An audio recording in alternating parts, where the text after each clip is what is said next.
Hi guys, James back with another video, and this is one of my oldest lists that I'd been working on that I just kept putting off by being inspired by other lists, which I almost did again tonight, because I was coming up with more, I don't know if you'd say more exciting ideas or not, but I kept putting off this one, and I had like romance and I had comedy, and then I did one that was romantic comedies. There's still three very different lists. So I did the romantic comedies. This one is a top 10 romance, and I still have a top 10 comedies list that is basically done. But I watched a few more on this list, and I wanted to get it done and get it out there for you to enjoy. And so here it is. So, without further ado, starting at number 10, we have a film called xxxy. And meaning behind xxxy is the designation, the chromosomes, male / female. But the movie basically involves three principal characters, played by Mark Ruffalo, Kathleen Robertson, and Maya Stang.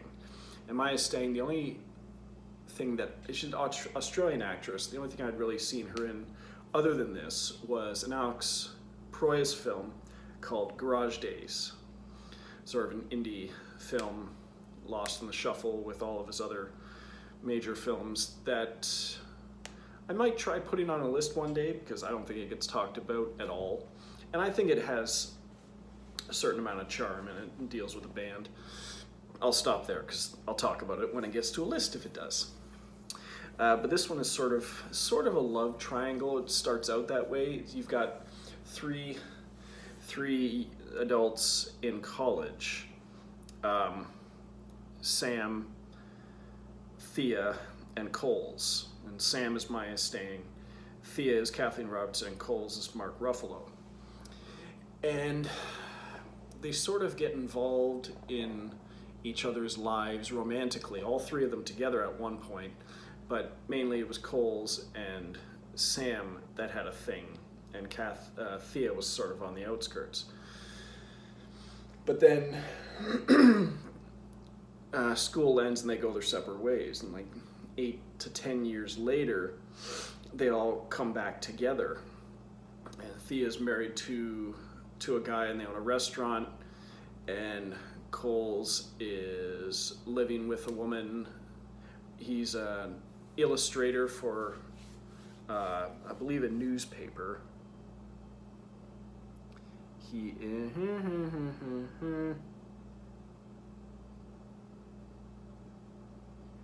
yeah. Oh, he works for an ad agency, yeah.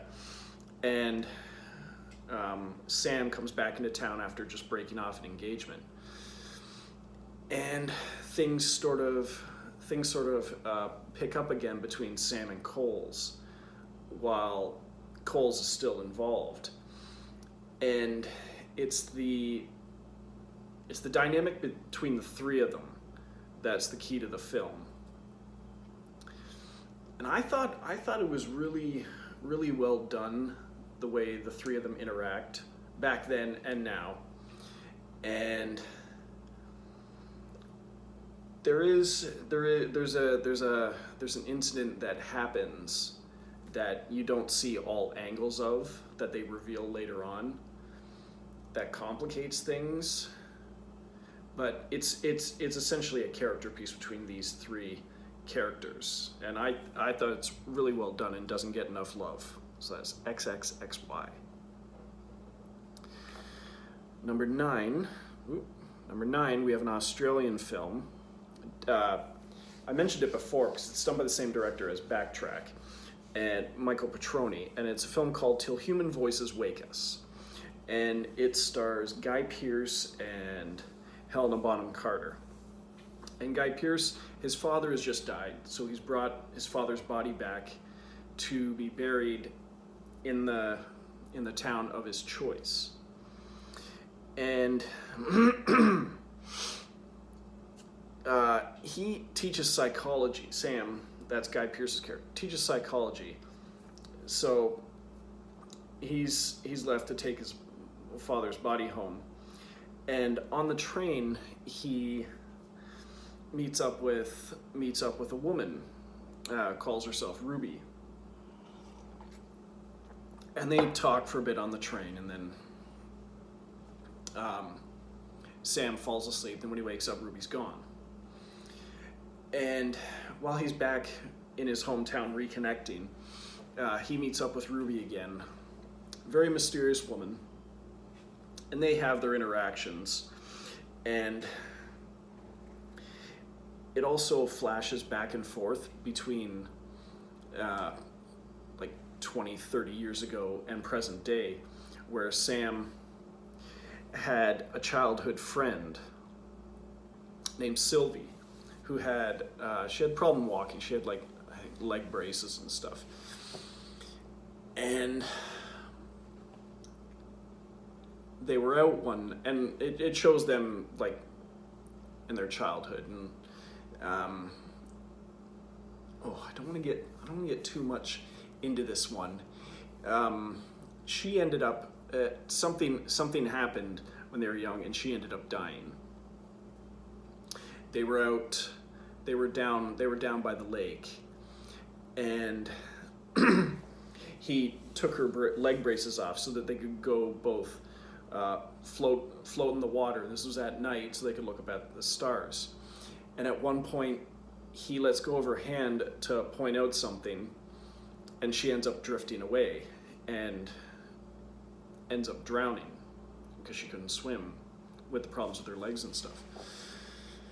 And he's been trying to deal with the loss of his childhood friend ever since, and connecting with this woman, Ruby, is sort of helping him heal from that grief. It's a beautiful looking film, beautifully acted, and I think it was one that I found by chance. It was just like, the title struck me, Till Human Voices Wake Us, and the synopsis sounded interesting, and the actors for sure drew me in. So it's a beautiful, beautiful movie, Till Human Voices Wake Us. Number 8, we have another film I just found by chance. I think this was a giant tiger, and it looked interesting. It's called Waiting for Forever, and it stars Rachel Bilson and Tom Sturridge. Tom Sturridge, I believe, is an English actor who does a great American accent in this. And you've also got supporting cast Blythe Danner, Richard Jenkins, Scott Mechlowitz from Eurotrip and Mean Creek, and per Peaceful Warrior, Jamie King, Nikki Blonsky, Matthew Davis from Vampire Diaries and Legacies. And it sort of involves Rachel Bilson and Tom Sturridge, Emma and Will.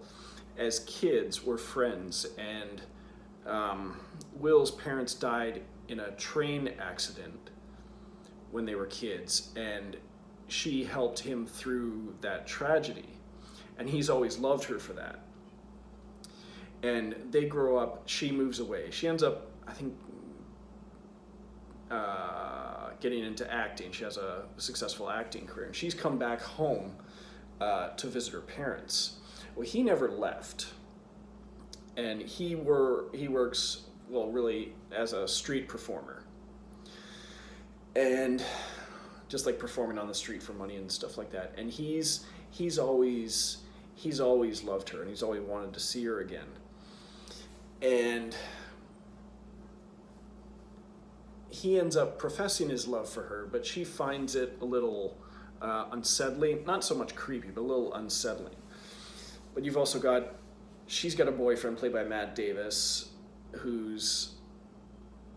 she doesn't know, but he's not right for her, and he's doing some sinister things to sabotage,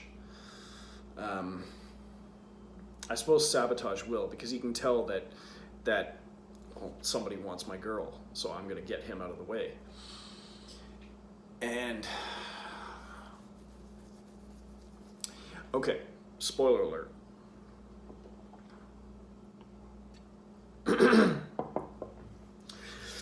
As it turns out, that over the years, wherever she's gone, he has followed her. Will has followed Emma. Not in a stalking sort of way. It's just wherever she's gone, he wanted to be there. He never interacted with her. She never saw him. He just wanted to be there on the chance that he might see her. And he says at one point, I wake up every day and wonder if today's the day I might see her. I might see her, I might not, but I might. And he always prefers to look forward or look on the positive side, where like he might see her one day. So it ends up like the boyfriend frames Will for a murder, but things end up working out the way they should. Find out that this is a bad guy and he gets what's coming to him. Excuse me. And I will leave the rest of the movie, the end of the movie, as a mystery, because it does have a very sweet ending.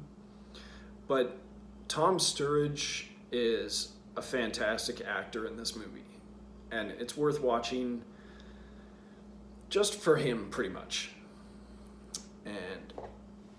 And then everyone else does a great job surrounding it.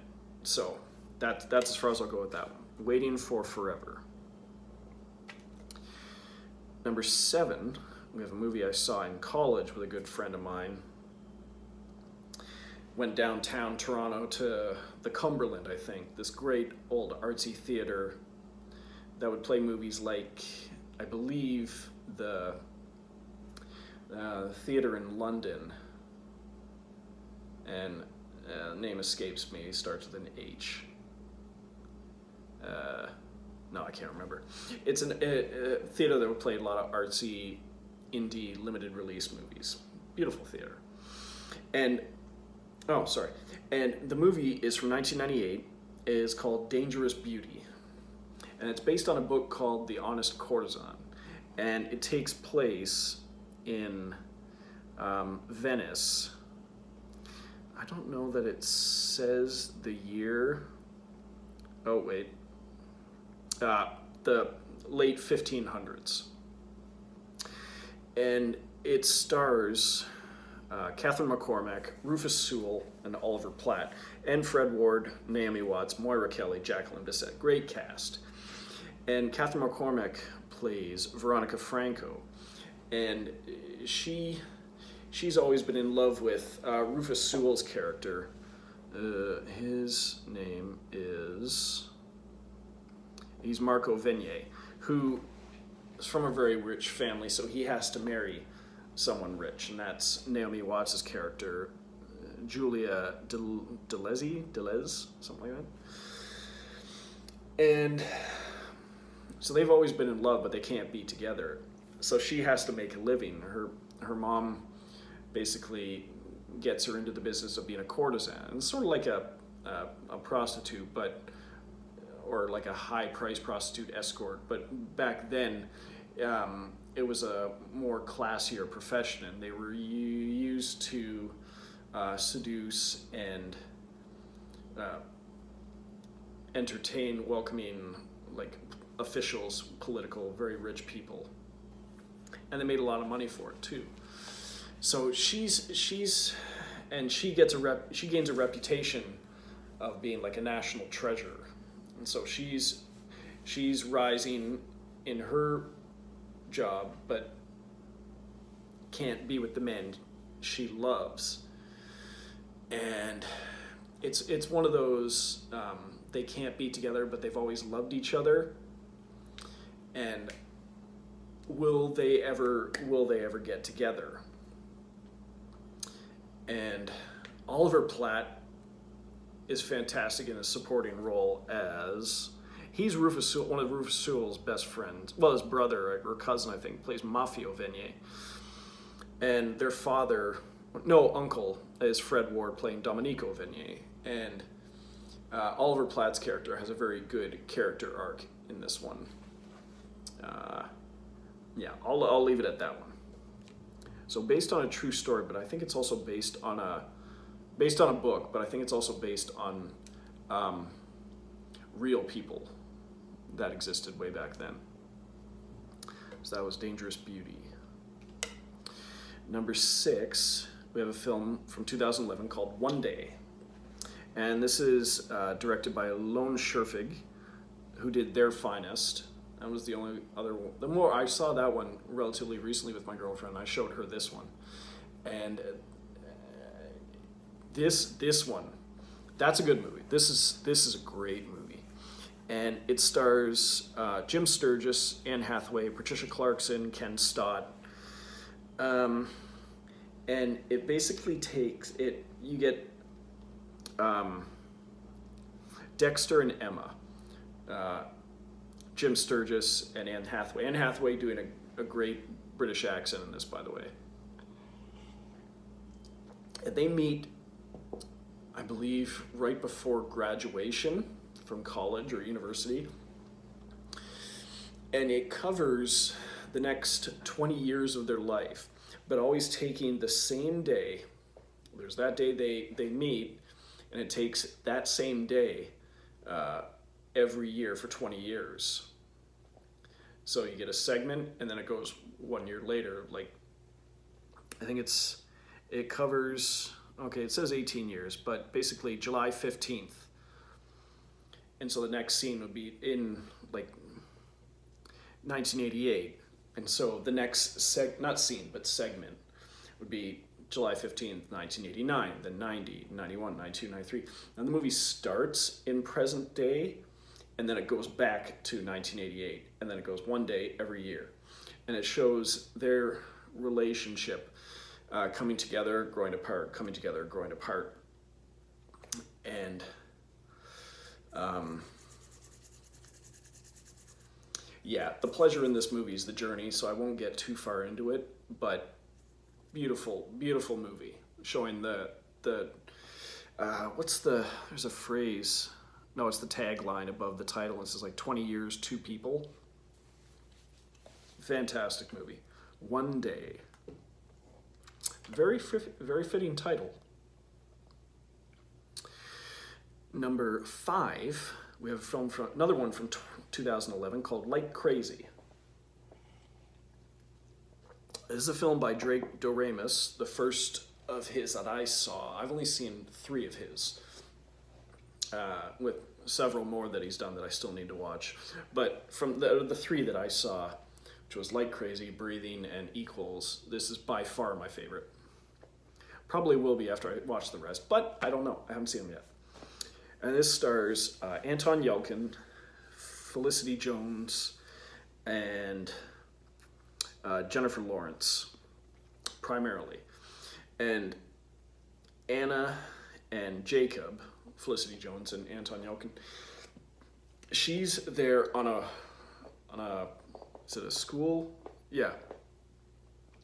She's an exchange student. She's there temporarily, and she meets an American student played by Anton Yelchin, and they end up hitting it off and starting a relationship. But she is supposed to go back to England, and because her visa's expiring soon, and she ends up staying through the summer. And when she decides to go back, she gets in trouble for letting her visa expire, and she can't come back to the U.S. for I don't know for a period of time until she's allowed to get a visa again, because she violated it.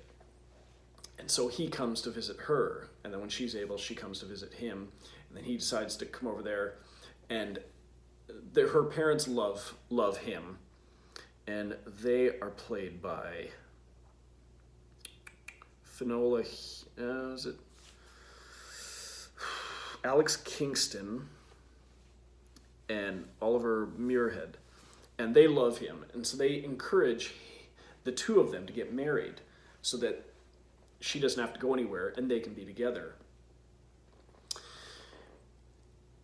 And they don't right off the bat, but they end up partying for a while, and Anton Yelchin hooks up with Jennifer Lawrence's character, and Felicity Jones hooks up with her boyfriend, and those relationships play out, and then they come back together.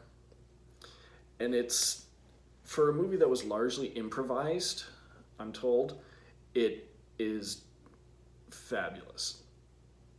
The movie's fabulous. It's like, I don't want to say it's like a beautiful song, but it's beautiful to watch the movie play out. Cinematography, the acting, everything.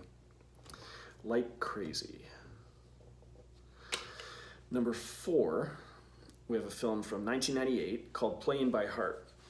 And I hadn't seen the preview for this one, but I had just seen the VHS, I think when I worked at no, not when I worked at Rogers, when I was working for Little Caesars, and I would go over to Rogers and just buy VHS movies.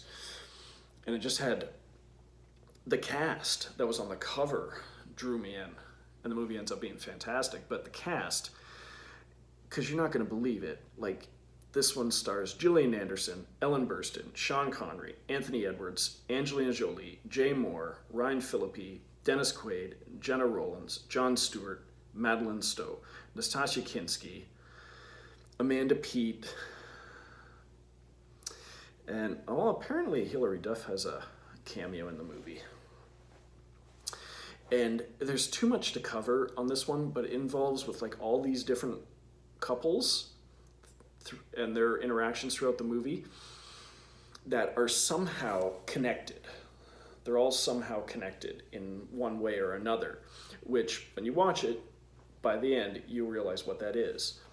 But the couples that you've got Sean Connery and Jenna Rollins are an old married couple. Gillian Anderson meets Jon Stewart, and they begin a relationship. You've got Jay Moore, who is a gay man dying of AIDS in the hospital, and his mom, played by Ellen Burstyn, is visiting him and trying to come to terms with her son who's going to die. You also have Anthony Edwards, who's having an affair with Madeleine Stowe. And you have Dennis Quaid, who he has issues that he's dealing with, and he's taking not like a theater course, but like a workshop where he's expanding on it by going out every night to bars and restaurants and stuff and pretending to be someone else and trying to not necessarily pick up people, but meet people as anyone but himself. And finally, you have Angelina Jolie, who meets Ryan Phillippe, and he does almost everything in his power to push her away, and all that does is fascinate her even more. Like she can't get him out of her system, and their interaction, I think, is the heart of the movie for me. Their relationship, and like I said, there is a connection between all of these couples, but you have to watch to the end. But it's one of those, you can't, where was this movie hiding? I couldn't believe it. Let me see. So that is Playing by Heart. Now, we come to number 3. This is a movie called W.E. Now, from 2011, this one is the one and only film, I believe, the theatrical, fictional film, well, not entirely fictional, but directed by Madonna. Now you think, okay, how good can a movie directed by Madonna be? It can be amazing, is what it can be. And this is basically, you've got Abby Cornish, and who works at a museum helping curate certain exhibits. And Oscar Isaac plays a security guard that works there. And Abby Cornish is married to Richard Coyle, who played Jeff in the BBC sitcom Coupling, if you've seen that. He's done several other things, but that's what I mostly associate him with. And she's in a relationship with Richard Coyle, and it's a troubled relationship where she thinks he's sleeping around on her, she wants a baby, and he decides all of a sudden that he doesn't. And she has interactions with Oscar Isaac's character, and his character, she plays Wally Winthrop, and his name is Evgeny. He's a Russian who lives there in New York. And while their story is playing out, she's curating an exhibit about Wallace Simpson and King Edward VIII. Now, Edward, if you saw the movie, which I haven't, if you saw the movie The King's Speech, it involved King Edward abdicating the throne because he falls in love with an American woman, Wallace Simpson. And he falls in love with her, abdicates the throne, and in King's Speech, that's Colin Firth, who ascends to the throne to take over because his brother abdicates it to marry Wallace Simpson, who's just an American woman. And it flashes between present day and way back when Edward and Wallace were meeting, courting, and getting together. And throughout the movie, Wallace Simpson is played by Andrea Riseborough, and like Abby Cornish is sort of having interactions with Wallace Simpson, even though they can't. But she imagines conversations she's having with her, and the movie is beautiful, and it's also, which I hadn't realized at the time, it's scored by Abel Korzeniowski, who does the music for the original Penny Dreadful series. And that music I listen to constantly. And there is a piece of music that's one of my favorites from Penny Dreadful called Dance for Me, Wallace. And I looked it up, and apparently he did the score for this movie. And that piece of music plays at the end of the movie. So watching the relationship between Abby Cornish, Richard Coyle, and Oscar Isaac, and between Wallace and Edward. Wallace Simpson, like I said, played by Andrea Riseborough, and Edward is played by James Darcy. It's beautiful. The music, the cinematography, the way Madonna put this movie together is just amazing. So, don't believe the hate. Check it out. Form your own opinion. I think it's beautiful. W.E. Number 2, we have another stacked cast. A movie from 2007, directed by Robert Benton, called Feast of Love. And this one stars Morgan Freeman, Greg Kinnear, Radha Mitchell, Billy Burke, Selma Blair, Alexa Davalos from Angel and Chronicles of Riddick, Toby Hemingway, and Jane Alexander. And you've sort of got Greg Kinnear, who is pretty unlucky in love. He's married to one woman who discovers that she likes women, so that marriage fails. And he ends up getting involved with Radha Mitchell, who can't seem to commit to anyone and always has this connection to Billy Burke's characters. They're together, they're apart. She marries Greg Kinnear, and she's still sleeping with Billy Burke. And Morgan Freeman is sort of a friend to Greg Kinnear, and he kind of narrates the movie and observes things that are going on. And you also got Alexa Davalos, who gets involved with Toby Hemingway. They kind of spark ignites, and they're in love with each other almost instantly. But Toby's father, played by Fred Ward, doesn't approve of them, and he's like a drunk, abusive dad. And that's essentially the characters in this movie, and it's about their separate relationships as they develop throughout the movie. Beautiful, beautiful movie. Feast of Love. Number 1, and the movie I've seen probably about 15 times since I bought it a couple years ago. It's from 2005, directed by Cameron Crowe, and because I love it, it's one of his lesser known or lesser regarded movies. It's called Elizabethtown. And this one stars Kirsten Dunst and Orlando Bloom, Alec Baldwin, Susan Sarandon, Judy Greer, Bruce McGill, Jessica Biel, Paul Schneider, Luden Wainwright. And it's essentially Orlando Bloom's character is working for this big shoe company, and he develops this revolutionary kind of shoe that almost instantly fails and is going to cost the company I think it's like 970 million, and Alec Baldwin, his boss, points out that you could round it off to $1 billion. So needless to say, he loses his job and he's planning on killing himself.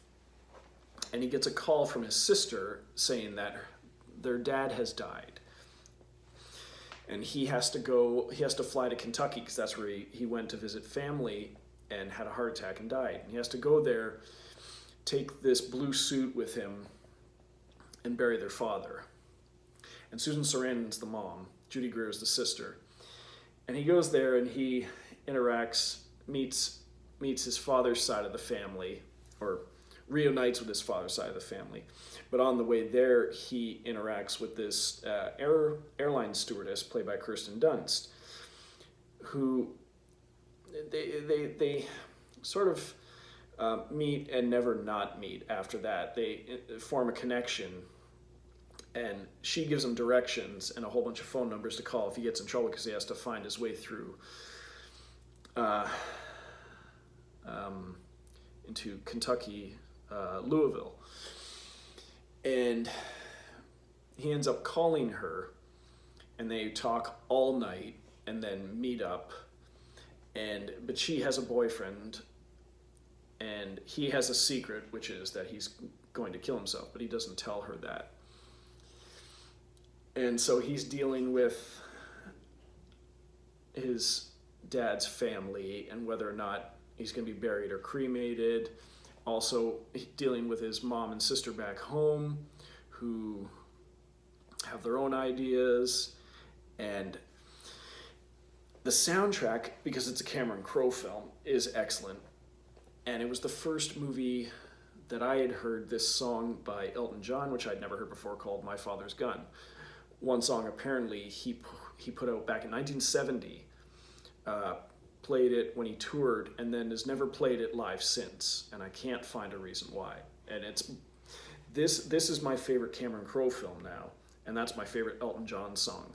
But there's also several other great songs by Tom Petty and other great artists. And oh man, I think I watched it 12 times in 1 year after I bought it, and I keep watching it, and I can't find a single thing wrong with it. It's now my fourth favorite film of all time. Yeah, and just tops in my book for Cameron Crowe. So that is Elizabethtown. So I hope you enjoyed this list, and I hope it didn't drone on too long or gush too much. But if I did, hey, I love these movies. Love talking about them. So like and subscribe, and I will see you on the next one. Toodles.